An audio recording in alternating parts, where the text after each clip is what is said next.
Hello everyone, welcome back to the channel, best place for long-term stock investors. Now today we're going to talk about SE's latest report on things like the youth financial literacy and also some of the findings that they've discovered in our local stock market.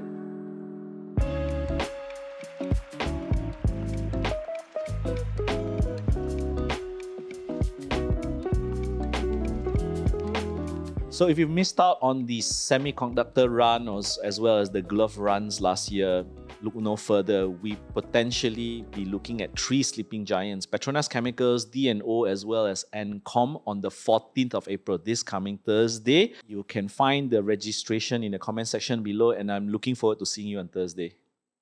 Okay, John, so we start with the youth. The youth is quite interesting, some of the things we discovered, but I'll just brief everyone first before we begin. So if you look, right, the SE divides between capital market and non-capital market I think before products. that, MJ, the perception was actually derived from a survey that SC actually got AC Nielsen to do. Right. I wasn't too sure what was the sampling size and all that. Right. It wasn't properly divulged, but this was a survey being done, and this was the results of the survey on their perception about the capital market. So, right. Yeah. So they make a distinction between capital and non-capital market products. And so maybe we'll focus a little bit more on the capital market ones first. Unit trust, still the most popular, followed by stocks, bonds, PRS, ETF, ECF, and P2B financing. So it actually surprised me at the end, the top kind of, that it makes sense because there's so many agents, unit trust agents. Correct. You know, the stock market, thanks to people like Bursa Bats, all that. So, but surprise, ECF and P2B financing is so low down. Yeah. And even with stashaway, ETFs are so low in terms of awareness. Usually, it's only two things. One, a lot of people are not aware of stashaway, or they're not aware that stashaway invests in ETFs. Yeah. So it'd be interesting why they didn't add also, for example, robo-advisors. Maybe that would have been a bit different. the terminology that they use. Exactly, right. Yeah. So of course, with the non-capital ones, you know, insurance, all that, that's pretty clear, lah. Most people will know about them. Yeah, actually, before that, if you go back to the previous slide, maybe I want the audience who's actually watching or listening.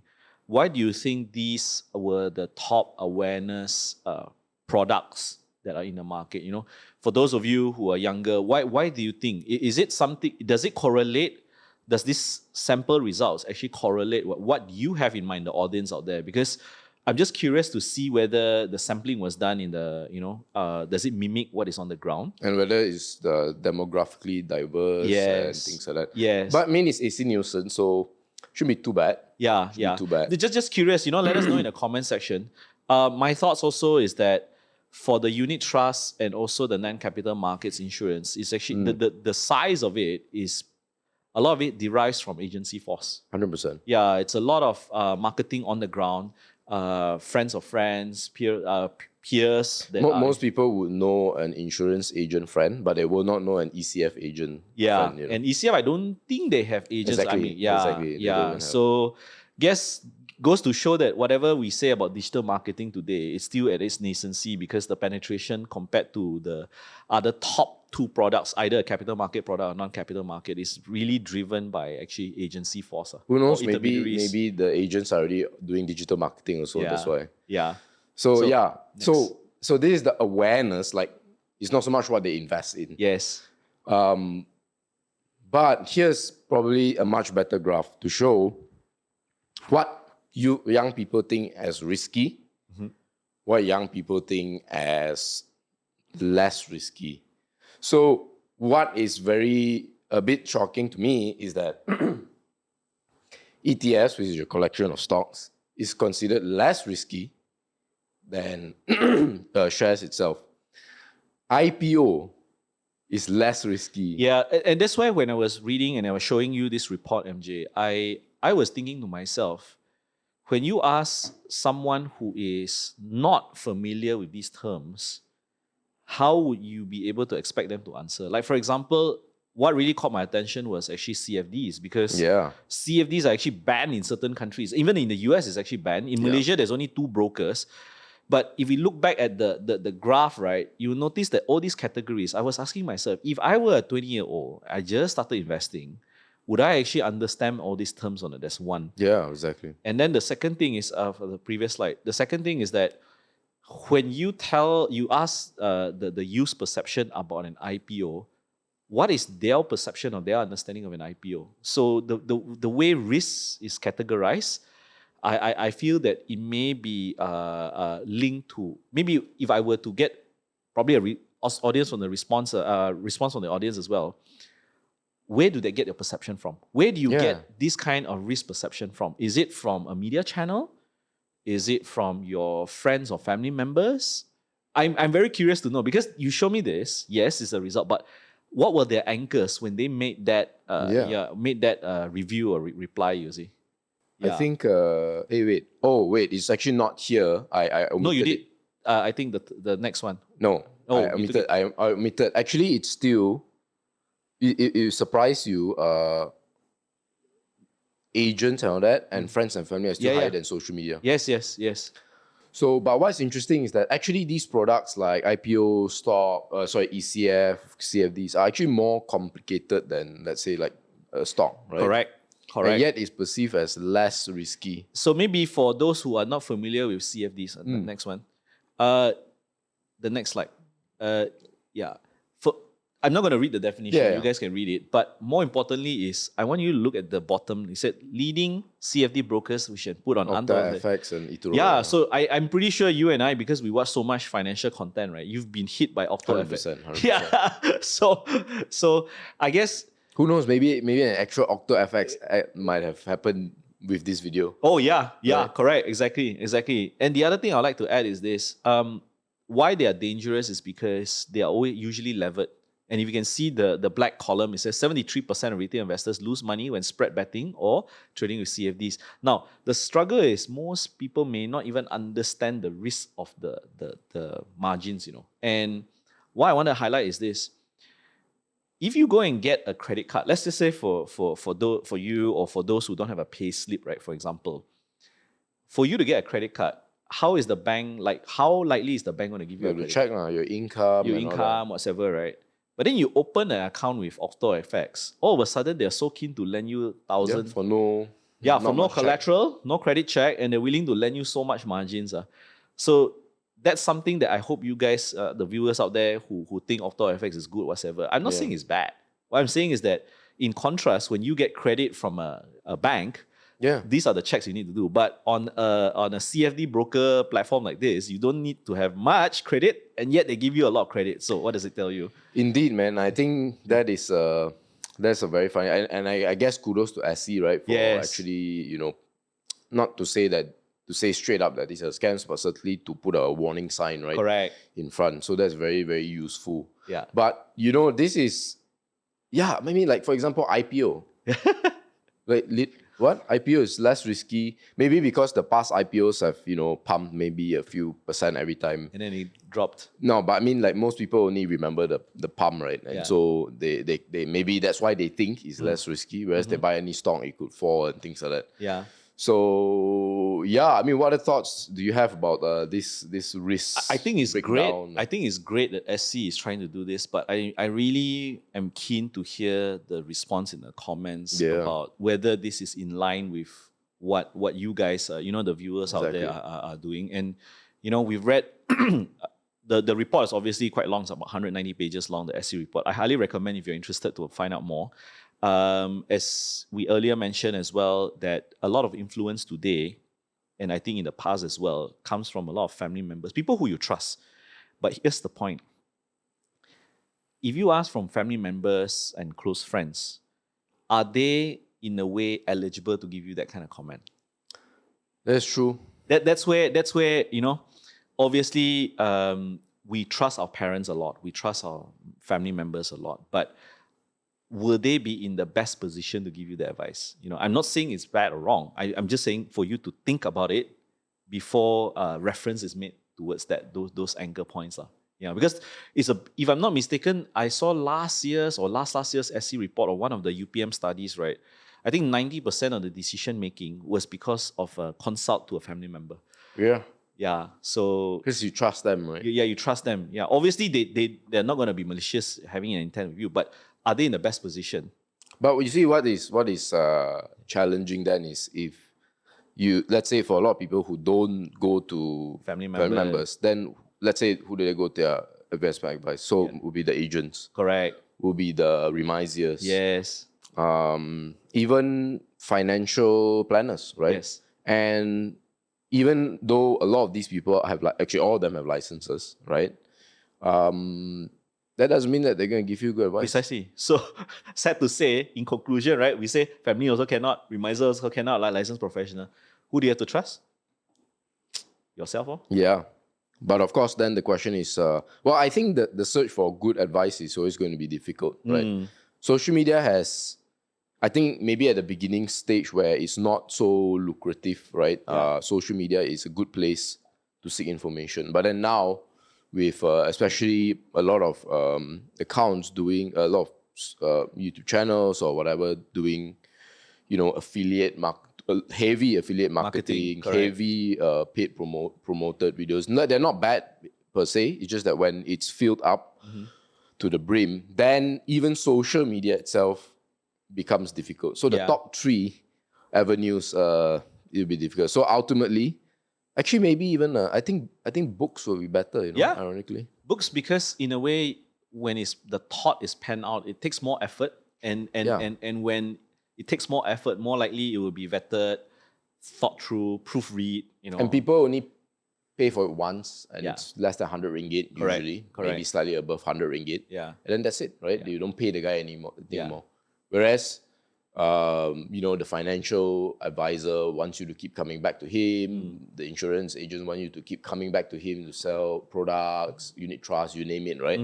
So that makes it very difficult. So that is perhaps why people rely on family members at the end of the day. Yeah, I think put it this way, there's no black and white to kind of this. Even the insurance agents, the reason why they want you to come back to them or whatever may not be necessary to resell your product, but maybe it's to review your product, to review the plans that you have. It may not be relevant after you have significant changes in your life. Let's just say now you get married, you have kids, whatever, right? Whatever plan you had as a single person may not be relevant, you see. And we hope and pray that all insurance agents are like that, right? Yeah.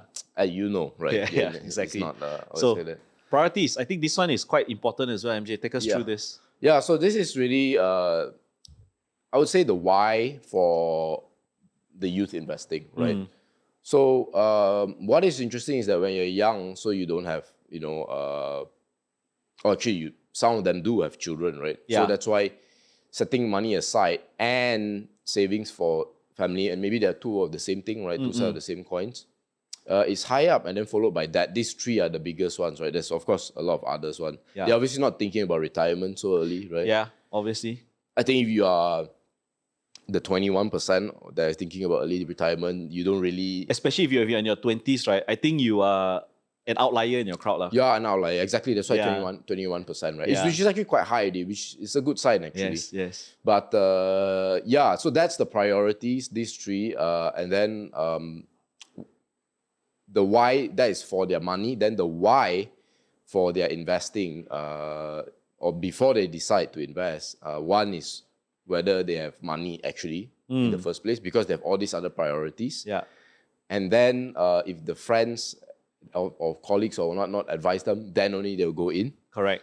And of course, the ROI. And they're all pretty equal, right? 47, 44%. Yeah, what worries me is this, 47, which is how much money I have available, and what's the potential return, is almost equal weightage. Yeah. So that means rather than thinking about structuring how much can I lose and then how much could I save, it's like how much I have, and then straight away what's the return on almost an equal weightage, And I think that's where the perception of risk gets tied very much to volatility. That's how I see it, because for them, it's almost money that they can't afford to lose, but at the same time, they are hoping that it could return as much as possible to them. And that's where volatility and risk, that's where that association comes from. Yeah, that is quite scary, right? Because they're not asking like, okay, how much can I lose? Exactly. And that is exactly why you probably see something like that. Exactly. Right? Exactly. Yeah. So, my own thoughts are that, we talked a little bit about friends, recommendation and advice and all that.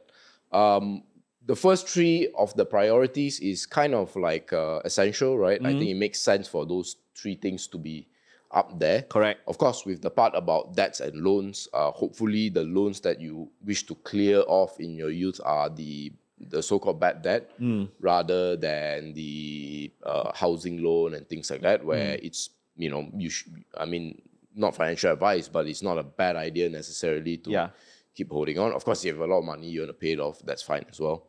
But what is, of course, quite encouraging is that, people are starting their own business. Right after that, right, it's starting a business, building wealth and investments, and buying assets, which is kind of linked to wealth and investments also. Yeah. And I don't know if you realize, this is kind of like it's an inverse for the classes, the economic classes. So if you are in a lower class, that's like the first 2 or 3 will be of main concern. Yep.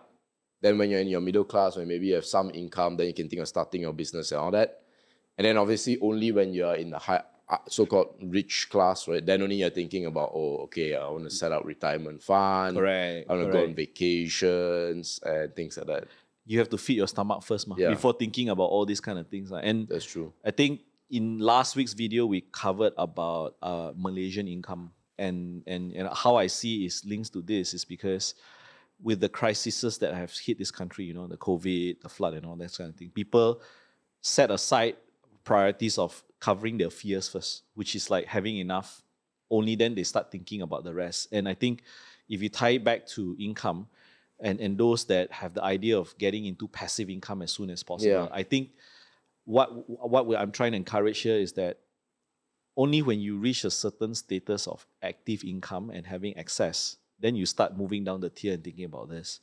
But what I worry is that those that have not gotten or have not maximized active income and then try to move towards the early retirement or building so much first without maximizing the potential of active income and straight away jumping to passive income and not doing much to grow the passive income. I think you get what I mean, right, MJ? Yeah, it's like you're trying to you don't even have money set enough aside for emergency, and then you straight away try to can I maximize the amount of money that I've saved up, and yet you have not maximized your active income, and yet you think of passive income where I put in money and then straight away I'm getting riches. I think what I'm leading towards too is it is somehow or rather it's a entire process that you need to go through. You can't go from just having enough for emergency purposes and straight away think about retirement. Yeah, it's too far. It's too far. And the point I'm trying to make is that just enjoy that journey. Everybody wants to get rich fast. The percentage that you see getting rich fast, for me, is very far and few in between. And there's a lot of luck involved as well. Correct. And I think plan for it in that sense. Yeah, you got to plan for it. And I think I'm just trying to add on to what MJ said about your tiers of the priorities, right, come with income. So don't how do I say that? Don't try to accelerate that process, because in doing so, what happens is that you may end up regretting and making a lot of mistakes. Yes, because say what you want. I think part of the problem is that passive income is worshipped so much. Yes. But there's also a lot of virtue to things like active income. Correct. Right? Because it's not just about making money. It's about doing a good job and things like that as well. Correct. So do both, right? I would say do both. Do both. And then when you start with active income, you cannot start with passive income, because without active income you can't do it. But when you do have the active income, don't forget about passive income as well. Correct. So if you're in the market and trying to get good financial data, we obviously like to use this financial data provider called Ticker. They just started up last year. MJ and I, we've been using many financial data, but we kind of like this one because it's fast, it's cheap, and reasonably priced. Global market data. And we have a link to sign up in the comment section below. Okay, so the big aspect of SC was, talking about the youth, but there's also a lot of other stuff that are important. So I'm just going to breeze through some of these slides and you tell me what you think about them. So the first one is that, there are actually more foreign funds coming in now as a trend. Yeah. From 2021, obviously 2020, 2021, there's an outflow generally speaking, and then as of February and January in 2022, it's coming back for. It's a big comeback, I guess, for equity markets, and in terms of bonds as well, it has been. It's not increasing year on year, but it's still positive. It's a net inflow every. Actually, there's every year. one more, but we didn't include this in. There's one more which shows the size of the capital markets growing. And what was interesting was the growth of the ICM, which is the Islamic capital markets. That's Actually, true. Yeah. the Sukuk market grew very, very big over the years. And maybe my thoughts on this is that, we see a lot of headline news that foreign investors are leaving, whatsoever. Yes, but to what quantum? That's one. And I think this actually goes to show that if you rely on the quarter-on-quarter or month-on-month figures, right, it's not all doom and gloom. That's right. The third thing I would add is this. There was one more chart, which we, too bad, sorry, we didn't add this here. There's a lot of charts. Yeah, there's a lot of charts. Was actually the capital markets in Malaysia saw a huge increase in retail investor inflow from 2021. Yes, it was about 12%. It was the only one that was positive, I believe. Yes, I think positive other for it increased retail participation by, if I'm not mistaken, 39%. And the usual retail market participation in the stock market in Malaysia is sub 20. So I guess it's an encouraging sign. It's just that I hope that I know there are still a lot of back holders for the glove companies, and I hope that this does not discourage them from still investing, especially in good companies in Malaysia. Yeah. Because our good friend Ng Zu Han, he actually wrote an article, I think 1 or 2 weeks ago, with regards to this, and he actually tried to how do I say encourage the Securities Commission and Bursa to educate a lot of this influx of new investors, because what he worries is that once they are bitten meaning either they lose money or whatever, they would lose hope and faith, because they will never come back again. And I think we have discussed this extensively, especially me living through the 97 crisis, right? That is a lost generation already, And I think they've given up. They've given up, because of one crisis, then everyone starts, and then it actually hampers their wealth building towards financial independence. I think that's why when we look at these fund flows, rather than just focus on the headlines, focus on the numbers that are being shown. Yeah, that's a very good point, because we don't want a generation to just, this is why, I showed earlier on about this thing here, right? Yes. That was the thing. That's why people perceive stocks to be, but when, stocks are, one of the best ways to generate wealth, and the best time to start investing was right after the 97 crisis, right? That Correct. was when Perfect. If you could have bought Public Bank at 4 ringgit. Exactly. Yeah, that's pre-split, MJ. Exactly. Yeah. Exactly. Yeah. It also comes to show, I think, if you are a new investor and all that, and you're not trained, you've not read all the books, and have all the experience, you should play it safe, right? Yes. You should invest in the stock market. But what a lot of people were doing with the glove stocks and the mania and all that was that they're just putting everything into it. Correct. That was the whole issue, right? Yes. So so this is one interesting one. No, so this one, I was trying to decipher this for quite some time, because how do you measure financial stress? It's I don't know. Yeah. But it's probably based on collection of surveys, and then they have scoring methods, right? Yeah. Like weightage. February. How worried are you about food on the table, right? So they put 1 to 5, Yeah. right? These are like semi-psychology tests. But anyway, the interesting part was that in 2021, for a period of, let's call it 9 months, about 9 months, the Malaysian stress index was actually higher than that of the global, right? It's much more or less is in lockstep for most of it, but it's only that period. And I'm just wondering, I have no idea, that's why I wanted to ask you, what do you think, right, in that period, why were Malaysians so much more stressed than the world? What was happening in that period? I think because of remember the change of government? The change of government. Okay, that's interesting. Yeah, change of government. And I think, when did the floods happen, this year or last year? I can't End remember. of last year. End of last year, so it was in lockstep already. Yeah, but I think during that period of time, there were a lot of policy changes, and there were a lot of U-turns in terms of MCO. Yeah. And I think that's where businesses, if you ask me as a business person, especially running an F&B business during that time, Oh yeah. I would have the highest stress. I mean, remember when we interviewed Ren Yi of Burger Lab, right? Yeah. MCO, no MCO, MCO, no no MCO. MCO. Yeah. And also, it was at that point of time, I believe the broccoli, right? Because Oh, yes, right, the yes, broccoli. yes, So yes. actually, what's interesting is that our inflation came a lot earlier than the US, right? Yes. So it'd be interesting to see, today and this month what the stress level is. It would be interesting. Yeah. Now this last bit one, okay, so this is a bit hard to understand, so I'll explain why I included here. So this is a chart for 4 of the biggest or definitely the most prominent indices in Malaysia. So with orange, you've got the KLCI. Blue is the FBM small cap. Then FBM ACE, which is smaller companies. Not as small as the lead market, but definitely smaller than the main market. And then you've got EMAS, which I totally forgot what is it. Do you still It's the remember FBM EMAS. I can't remember the components of it. Okay, never mind. It will come to you. So the basic point is, what is this chart trying to tell you? Because every chart has a story. And the story that I get is that the money is all in the small cap. Now you might think, okay, the small cap only rose about 1.3% over, let's call it 2 years. So you might think, well, what's so great about that? Now the key thing is actually that it is all the money is in the component, right? Yeah. They're all within the small cap space.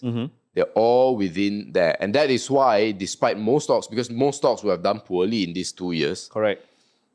they are the only one that is positive. So the conclusion, the story for me is, as a Malaysian investor, you really want to focus on the small cap. And ironically, that's probably where, especially if you got the right tools, that is probably where the least amount of risk available to you. There is a connotation though. Correct. A small nuance to, not small, there's some nuances to that statement, in the sense that when you move into small cap territory, I would say the skill set for you as an investor has to increase. 100%. And that's, but at the same time, because your skill set has increased, there's less competition there. Yes. And when there's less competition, there's likely for you to discover either gems or duds. So when I say duds, because a lot of these small caps, you just imagine, it's very hard for a business to actually grow. A lot of times when we see them at the pinnacle of their success or at the troughs of their failures, like, we covered Serba and Sapura last week, right? But it's so hard of a work to bring that company to a certain level. And they all started in small cap. But what are the skill sets and experience that you have to be able to discover them when they're small? But when you discover that, if you do discover them when they're small, that's where the payoff is the biggest. I think that Correct. yeah. That's why that's a very important caveat. Yeah. That's why I also mentioned that only if you know what you're doing. Correct. And the thing is, that's the nature of the game, right? A lot of people like to compare Malaysia with the US. And in the US, yes, you can get away by just buying the index and, buying the S&P and generate your wealth there. Yeah.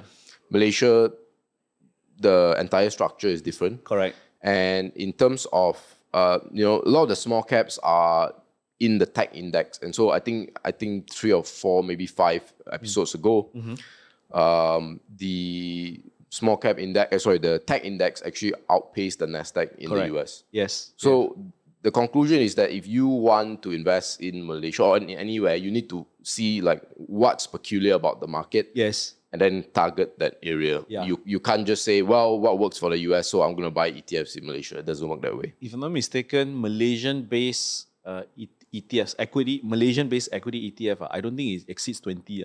No, as I remember. Yeah. So, I think EMAS is just more Sharia compliant. That's it. Okay. Yeah, index that's more Sharia compliant. Yeah. So, but quite sad for ACE. But that's a story for another time, I guess. Yeah, but I don't know if you read in the same report. Come 1st of January 2022, usually the submission for an IPO had to go through, for ACE and main market, right, had to go through both Bursa and SC as the approving party. Yep.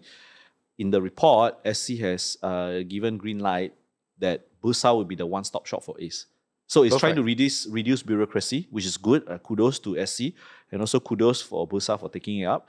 Hopefully there is, I think that from my point of view, they're trying to stem capital outflows because Singapore looks very attractive. Even Indonesia's, in terms of their capital raising and their stock market, is definitely more vibrant than what we have here. So if the local exchanges, local regulators don't actually step up the game, I fear more and more people will tap onto the capital markets outside of Malaysia, you see. So I kudos, step in the right direction. Hopefully it will really rejuvenate the listing of more ACE companies. Actually. Yeah, and hopefully even like Noah mentioned about the lead market, right? That's another important one that needs to rejuvenation, right? Yes. Yeah, sometimes Malaysia, we are slow, but usually thanks to our regulators, we'll get there. Yeah.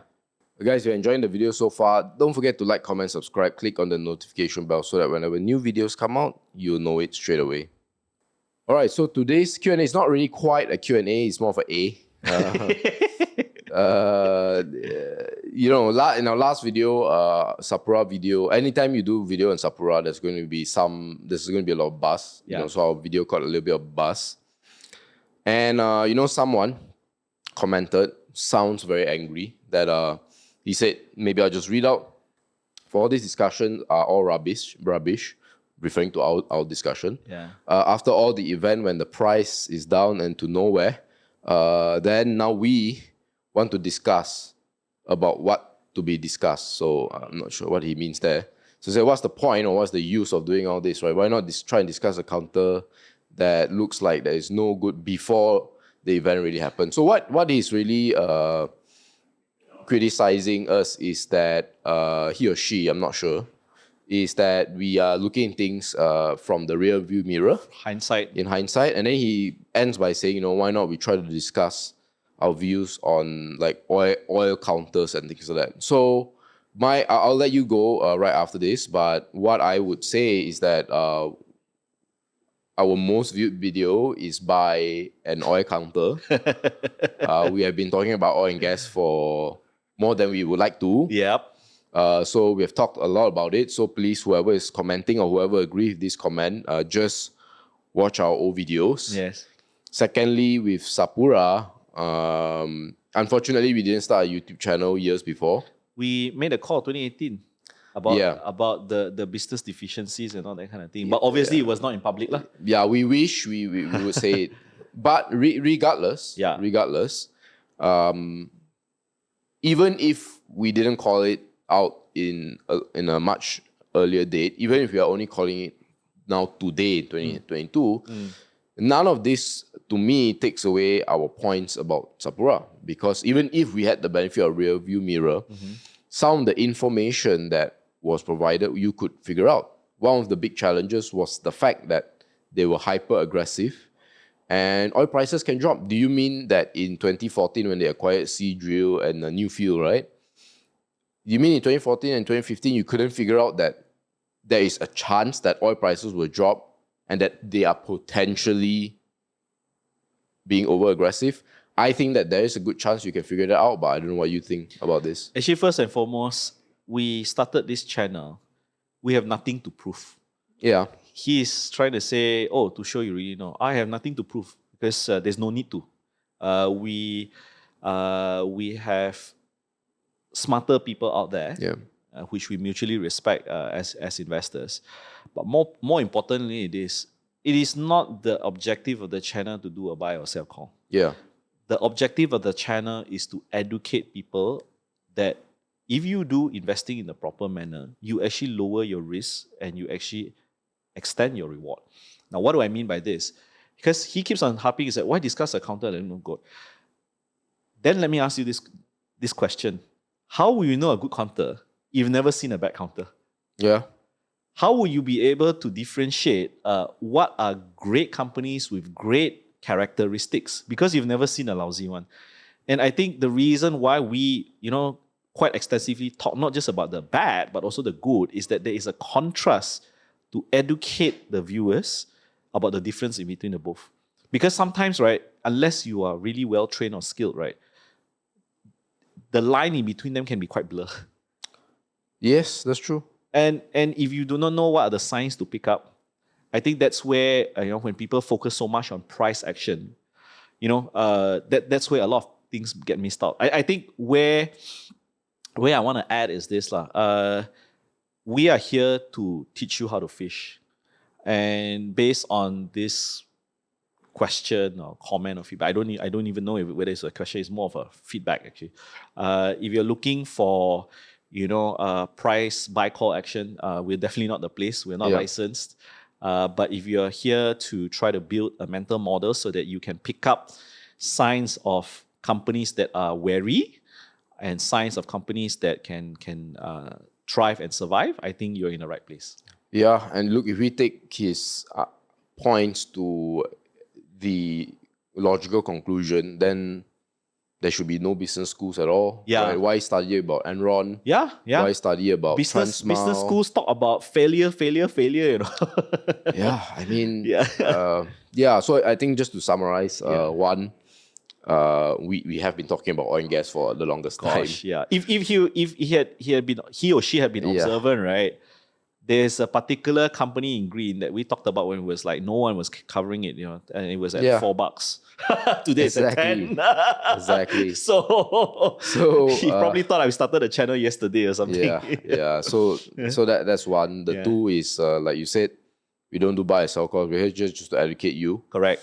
3, just because even if we do things in the benefit of hindsight, looking back in the rearview mirror, it's still worth talking about, for right? sure. Because some of the information you get today can be applied in maybe future cases, right? Investors, when they do suddenly see now oil prices is high, for example, right? Correct. So go out and look at any Malaysian companies or global companies that are now suddenly spending a lot of money, correct, in anticipation that oil prices will stay high or keep going up. And then the fourth one is that no, we didn't do this in hindsight. Yeah. Personally, we have been talking about this unfortunately in private for years already. But we have nothing to prove, like MJ. It's okay. Exactly. So it is what it is. Yeah. So guys, thank you so much for watching the video. This is a pretty long one, but some interesting things for young people, interesting things about the stock market in general, and of course, an interesting discussion about hindsight, right? And also interesting comments. See you in the next video.